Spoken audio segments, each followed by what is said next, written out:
Our next guest, he's got an article about the mainstream media's response to coverage, I should say, of President Trump. The article is called, "Will the Media's Anti-Trump Fever Ever Break?" I want him to answer that question. His name is Gary Abernathy, publisher and editor of the Hillsboro Times-Gazette in Ohio. Would you answer? Look, I'll tell you straight, I don't think the media's anti-Trump fever will ever break. I think they hate him. Do you think it breaks? I hope it does, Stuart. First of all, thanks for having me on. Good to talk with you. You know, as a member of the media for many, many years, all I want is fair coverage. I don't suggest that they should give President Trump easy coverage. No one wants that. They should be an adversarial press.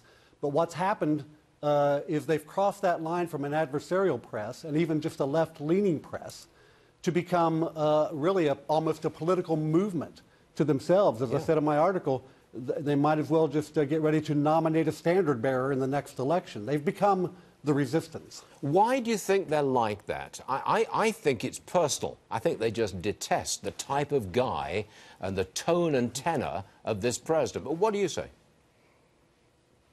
Yeah, I think that there's a lot to that. They do detest him, and of course he detests them.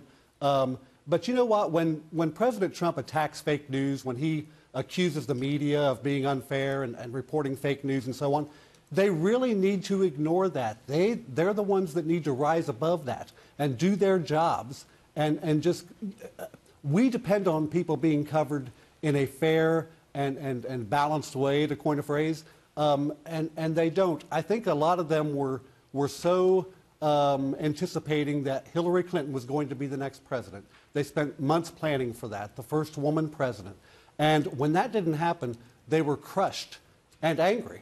And that anger continues to show to this day, Stuart. Were you surprised? I mean, you're in Ohio. You publish your newspaper in Ohio. And President Trump, he won Ohio. Was it 5 or 6 points, I think it was?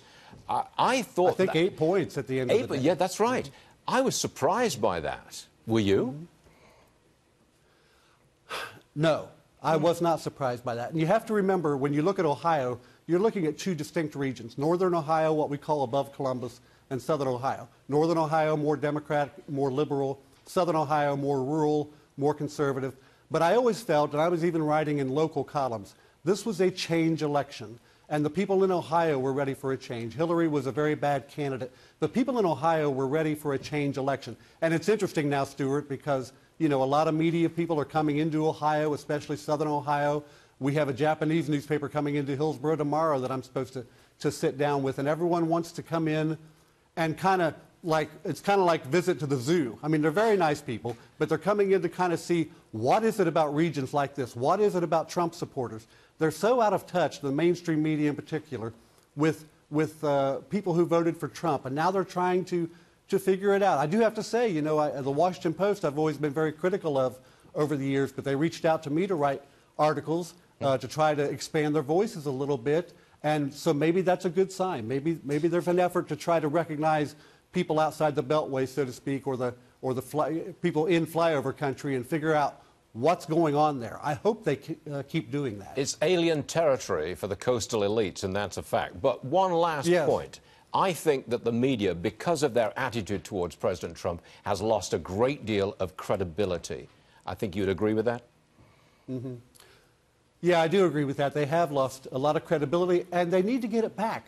Because, Stuart, we need a fair and accurate press in this country. We need a media that we can trust. Because with social media, with all these sources of information that we really don't know who we can trust and who we can't, it's more important than ever that the mainstream media regains its bearings and becomes the fair and balanced organizations we need them to be. Gary Abernathy, you make very good points, and we thank you very much for being on the show today. Thank you, sir. Appreciate it. Thank you, Stuart. Appreciate it.